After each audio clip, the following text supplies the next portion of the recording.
भारत जोड़ो न्याय यात्रा में हिस्सा लेने हरियाणा कांग्रेस के दिग्गज नेता कैप्टन अजय यादव भी मणिपुर पहुंचे। इंफाल में कैप्टन अजय यादव ने इस यात्रा के हरियाणा पर पड़ने वाले असर को लेकर बयान दिया। कैप्टन अजय यादव ने हरियाणा में गुटबाजी को नकारते हुए जीत का फॉर्मूला सुझाया। कैप्टन अजय यादव ने दावा किया कि हम हरियाणा में 75+ सीटें जीत सकते हैं। कैप्टन अजय यादव से खास बातचीत total news associate editor Pradeep Kumar ने की है, आपको दिखा रहे हैं।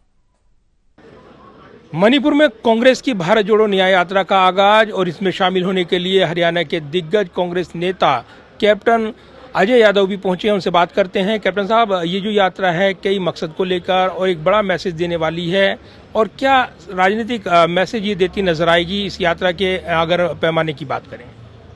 भारत जोड़ो न्याय यात्रा, भारत जोड़ो यात्रा के बाद एक 6700 किलोमीटर की यात्रा है। इसमें राहुल गांधी जी जो आज देश के जो हालात हैं, जिस तरीके से हमारी जो संवैधानिक संस्थाएं ईडी, सीबीआई, इनकम टैक्स, उसका दुरुपयोग किया जा रहा है, इलेक्शन कमीशन पग्गू बन रहा है, यहाँ तक कि जो ईवीएम मशीन है उसके ऊपर प्रश्न चिन्ह उठ रहे हैं, और उसके बारे में जो वहाँ के जो वकील हैं, दिल्ली के वकील हैं, उनको वहाँ जाने से रोका, उन पर लाठीचार्ज की। इसी प्रकार से ये लोग जो हैं आज धर्म के नाम पर राजनीति करना चाहते हैं। तमाम चारों शंकराचार्यों ने ये कह दिया कि ये जो मंदिर का जो इनॉग्रेशन कर रहे हैं ये अशुभ घड़ी है, क्योंकि कोई भी मंदिर जब तक पूर्ण ना हो तो उसकी वहाँ पर प्राण प्रतिष्ठा किसी मूर्ति की नहीं की जाती है। उसके बावजूद भी ये इन्होंने 22 तारीख रख दी। अब हम कहते हैं कि भगवान राम से तो इनसे ज़्यादा बड़े भक्त तो हम भी मैं अपने आप को मानता हूँ भगवान राम का भक्त। मैं गौशाला रखता हूँ, मैं गौपालक भी हूँ। तो मेरा ये मानना है कि अगर ये 22 को करेंगे तो जब मंदिर पूर्ण हो जाएगा उसके बाद हम दर्शन कर लेंगे। लेकिन हम जो है हम चाहते हैं कि जो मंदिर का जो आइडल जो वहाँ पर स्थापित की जाए, भगवान राम की जो स्थापित की जाए जो मूर्ति है, वो सही समय पे और शंकराचार्य द्वारा होनी चाहिए थी। और जहाँ तक यात्रा का सवाल है, इसमें जातीय जनगणना के बारे में बात करेंगे। जातीय जनगणना एक सोसाइटी की पूरी जो है आपका सिटी स्कैन दे देता है। इवन जो स्वर्ण जाति के लोग हैं उनको भी फायदा है, उनका भी जो है पता लगेगा कौन गरीब है, कौन अमीर है, किसका मकान है, किसके पास मकान नहीं है। उसके बारे में एक मिसकंसेप्शन है। ये सबके लिए है, ये 36 बिरादरी के लिए है, ओबीसी के लिए केवल नहीं है। उसके अलावा जिस तरीके से पार्लियामेंट में जिस तरीके से लोकतंत्र की हत्या की कि 2 आदमी पार्लियामेंट में कूद जाते हैं और कूदने के बाद जो है उनको जो है उनकी बात को नज़रअंदाज कर कर उसके बारे में हाउस के अंदर बयान ना देकर बाहर बयान दे रहे हैं गृह मंत्री और आपके प्रधानमंत्री। तो और उनको फिर निलंबित करना और फिर ऐसे कानून पास कर देना कि अगर ड्राइवर अगर छोड़ के भाग जाए वहाँ से तो उसको 10 साल की कैद। जो पुलिस कस्टडी मुद्दे आपने गिना दिए हैं, बहुत लंबे चौड़े मुद्दे हैं, लेकिन 90 दिन कर दी। लेकिन हरियाणा की बात करें, हरियाणा पर ये यात्रा क्या असर डालने वाली है? क्योंकि चुनाव ज्यादा दूर नहीं होंगे, मिशन लोकसभा चुनाव से जोड़कर देखा जा रहा है। हरियाणा की राजनीति में तमाम उतार चढ़ाव देखने को मिल रहे हैं, गुटबाजी की विशेष चर्चाएं। देखो, ये जो न्याय यात्रा है, एक तो ये जो भ्रम है लोगों को कि हमारी कांग्रेस पार्टी जो है वो 36 बिरादरी की पार्टी है, देश को आज़ाद कराया था। हम लोग डरने वाले लोग नहीं हैं ईडी, सीबीआई, इनकम टैक्स से।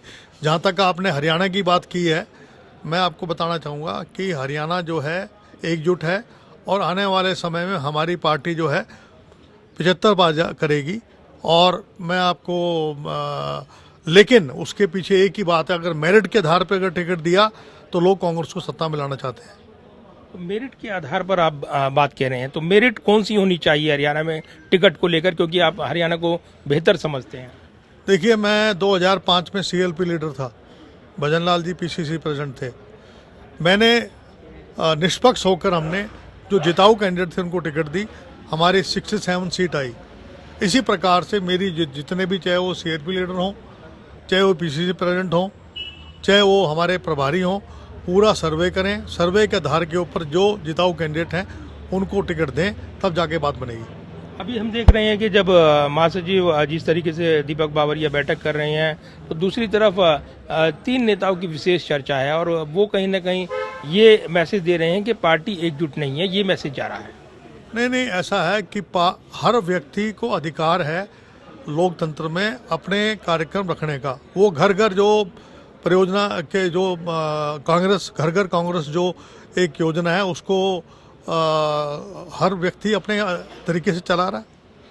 तो आप क्या चाहेंगे, ऐसे माहौल में क्या सुझाव देंगे आप हरियाणा कांग्रेस को मजबूत करने के लिए? मेरा यही कहना है कि हमें अपने आपसी मतभेद भूलकर और पार्टी को मजबूत करने के लिए सोनिया गांधी और अगर राहुल गांधी जी के हम सच्चे अगर हम उनके अनुयायी हैं, उनके अगर हम कार्यकर्ता हैं, तो पार्टी को मजबूत करने कोई भी ऐसा काम ना करें जिससे पार्टी को कमजोरी हो। और ऐसी टाइमिंग जब भारत जोड़ो यात्रा का आगाज, भारत जोड़ो न्याय यात्रा का आगाज मणिपुर से, उसी ठीक टाइमिंग पर मिलिंद देवड़ा पार्टी छोड़ देते हैं।